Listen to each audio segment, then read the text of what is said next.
It's time for the BAQA. The BAQA. What you say? The BAQA with Mandi. The BAQA with Tiffany. The BAQA. Hey! It is Brown Yay. Ambition.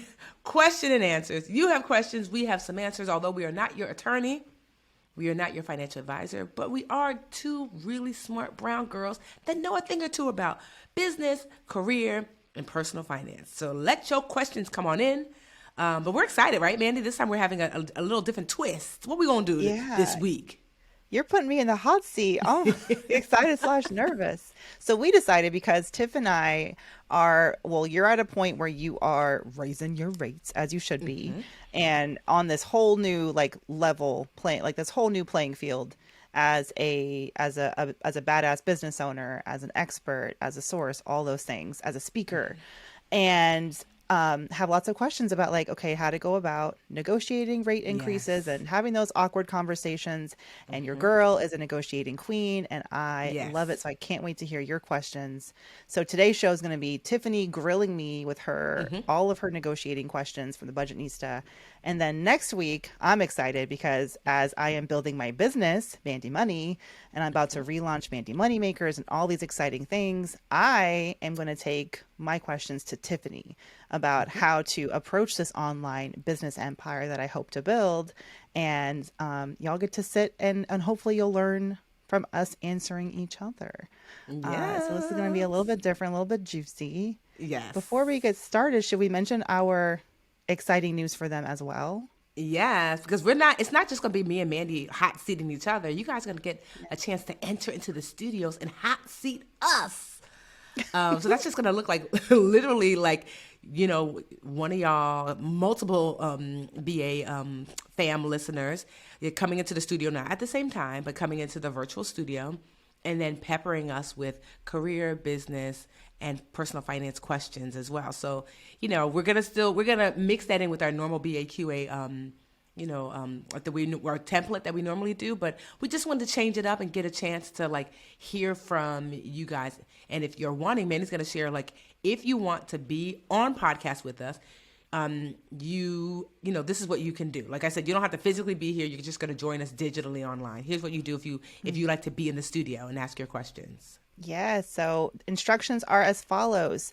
To be considered to be a guest for the BAQ&A episode of Brown Ambition, go to Instagram, make sure you're following us so that your message will end up in our inbox that we actually see, and send us a voice message with your question. We want to hear your voice, hear your question. Tell us a little bit about yourself, why you want to be on the BAQ&A, and what types of questions you may have. We're not looking for just one question. You may have multiple questions. Like we actually want to hang out with you on the BAQ&A and Yes. see all the different questions. Maybe it's a little bit career, maybe a little bit finance, a little bit investing.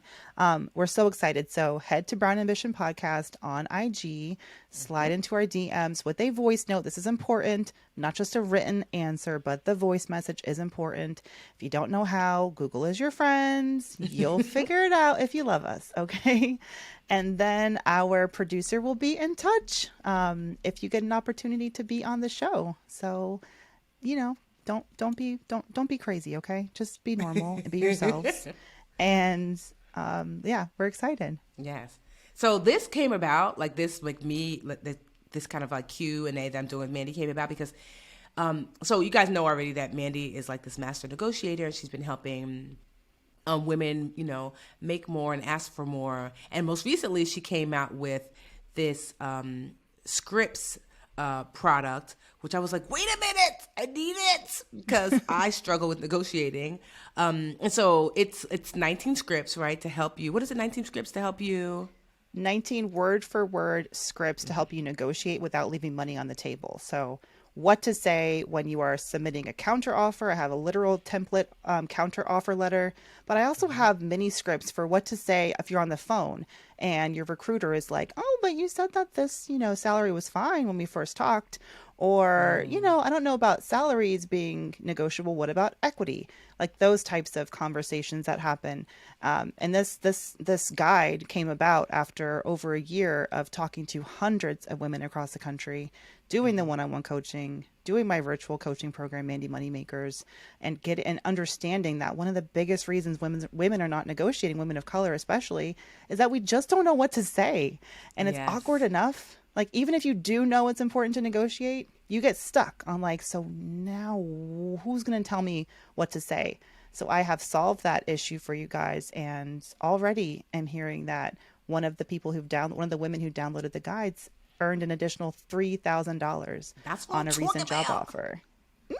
It's so Tiff, if you want to get step that, into my office. But if you want to get it, it's mandyscripts.com, right? Oh, thank you. MandyMoneyScripts.com. Okay. Mandy Mandy Money with an I. Mm-hmm. Mandy Money. Tiffany's always like, sell the girl. Where's the link at? MandyMoneyScripts.com to pick up your copy. You can also go to mandymoney.com/shop. It's out there. But so I wanted to I wanted to kind of give you that like preface, because I want you to understand how this came about. Because when Mandi was sharing that during our last episode, I was like, hold up, wait a minute.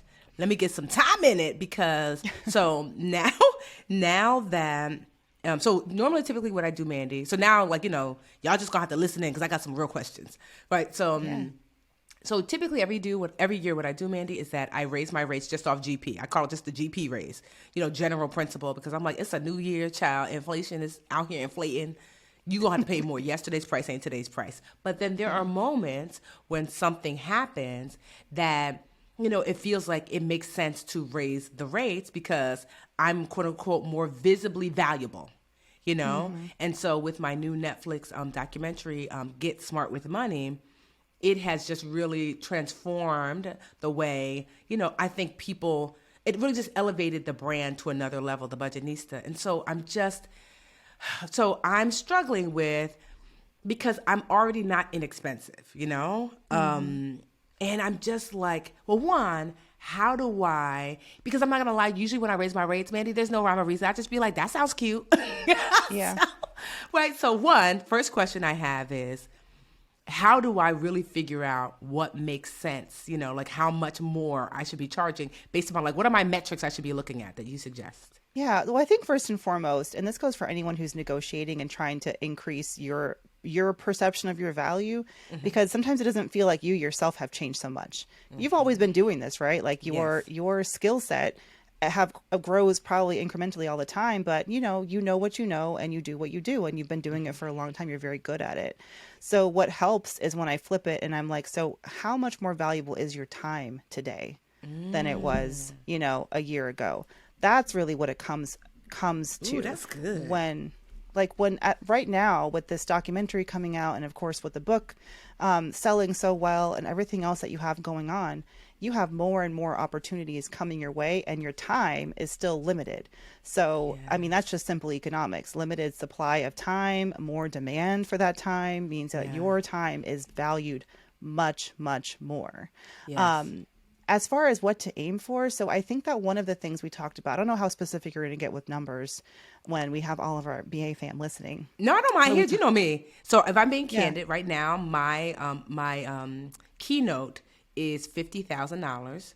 And that does not include travel. It does not include accommodations or anything like that. And if you're wanting me to because sometimes the keynote also involves me staying because there's also a travel day where if I'm staying there for 24 hours or 48 hours, it's $14,000 per travel day. So honestly, to do a whole event, it could be upwards of $71,000. But just a raw keynote is $50,000.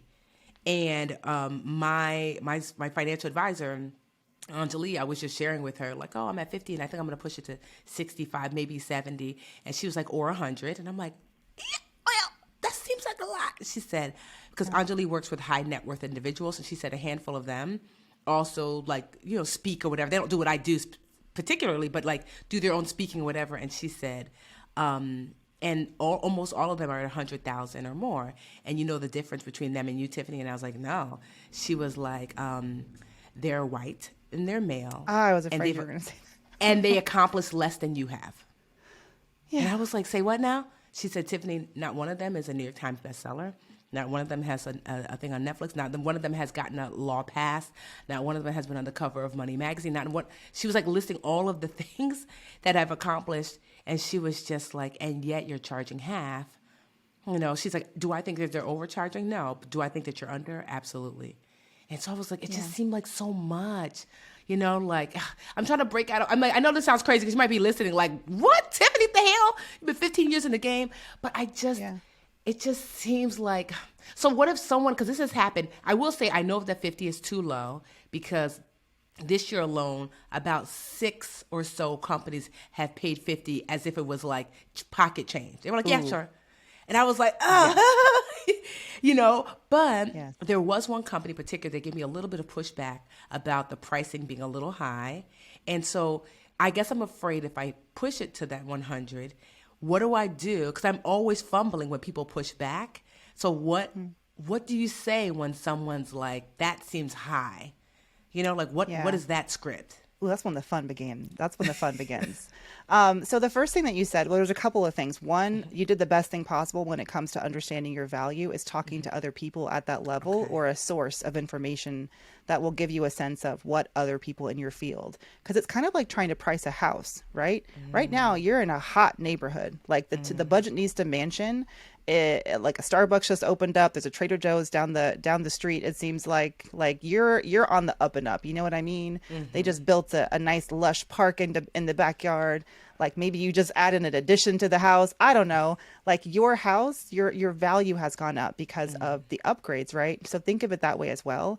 But at the same time, it's very subjective. It's like, what will other people pay for this? And you look at the comps, right? So you talking to Angelique and finding out what those other people in her network are earning, that's you looking at comparable homes in the neighborhood and seeing what they're selling for. That's just savvy, right? That's just smart. That's the first smart tactic, and the first thing I'll point out. The second thing is like when it comes to the fact that those six companies were like 50K, yeah, sure. Here's the information. Here's the contract. Sign it. That's when you are, sharing your numbers in a negotiation, and there's no counter. It's just okay. That should tell you that you're coming in too low. So and I know that this seems counterintuitive because our tendency is to like want to avoid friction, right? We want to like say what we want and have them be like, sure. And then, hey, no awkwardness, just all fine. But when you get to the point where they're pushing back, that to me is a good indication. It feels uncomfortable because you're like, oh shit, now I have to say something back. But this is a great indication that you're getting close, like you're getting in that ballpark, that you're coming in at a level where maybe it's not so easy for them to just say, oh yeah, that's within my budget. They may need to take a couple of additional steps to get approval for the rate that you're offering them, and that's fine. So at this point, if they say, it depends on if they're saying, absolutely not, our budget is firm, etc. But if all they say is, that's a bit higher than we were anticipating. Yes. And then what's the question after that? Is it like, that's a bit higher than we anticipated. Is it negotiable? Yes. Yes, that is the question after that. Mm-hmm. Yeah. So then at that point, I think it's important to be firm. Okay. And here's why. In your case, you have a lot of opportunities coming to you. You can afford for one of those opportunities to be out of for you to be out of their budget and for them to say no. And this is what I have said to many clients, which is that when you say no and you create a boundary there and you're willing to walk away, you have the most leverage in a negotiation. And it's important that the person hears no, because the person you're talking to, you're someone who's probably speaking to people on the marketing side of a company. Yeah. So they have a certain amount of a marketing budget that they can spend on an annual basis. And commonly those budgets are decided, Q4 for the following year. So they may be coming to you like in June or July, but their budget's already been approved for the whole of 2022. Yep. And maybe if they said yes to your 100K, that's 50K less that they have to do the other things that they were planning to do.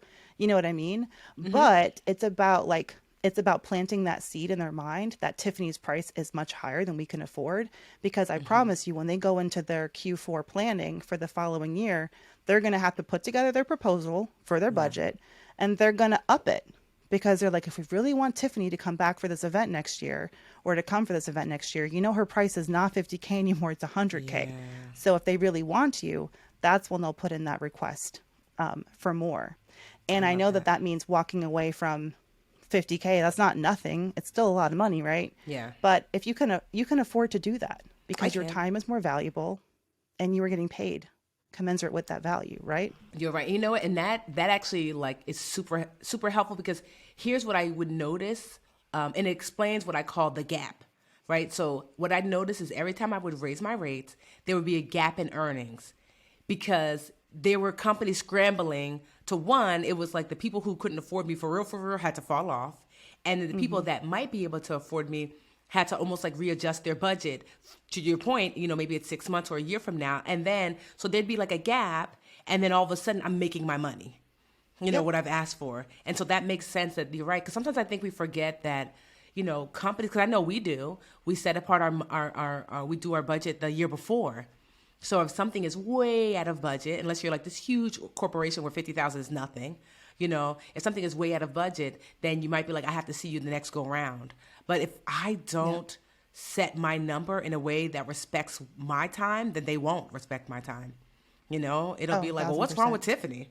Like because everybody else out here charging dot dot dot dot dot.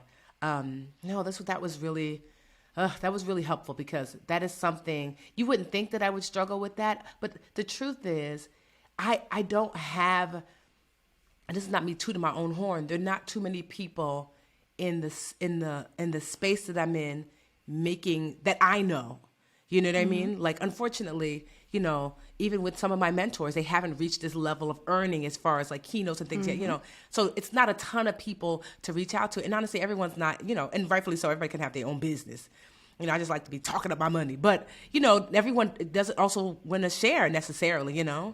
And so it's just like to ask the questions like, well, how much are you making? I don't even know what's normal. I don't know what a You lot need is. to, we got to find those rooms. That's the thing. Like, you need to Yes. be in a different room in the house now. You know what I Yes. mean? And I think it's really important to also understand, like, of course, there's peer to peer networking, but we all should have people who are like levels above where we are Yes. now to help us understand. So I'm thinking, like, and of course, I don't think in your case it has to be someone who's talking about personal finance, Yeah. or business or whatever it is that you're getting tapped to do keynotes for. But who are the most, the most common keynotes who are being Yeah. tapped by, major corporations, and maybe even asking Yeah. your clients, hey, so could you just share with me who are the more recent people that you guys have hired?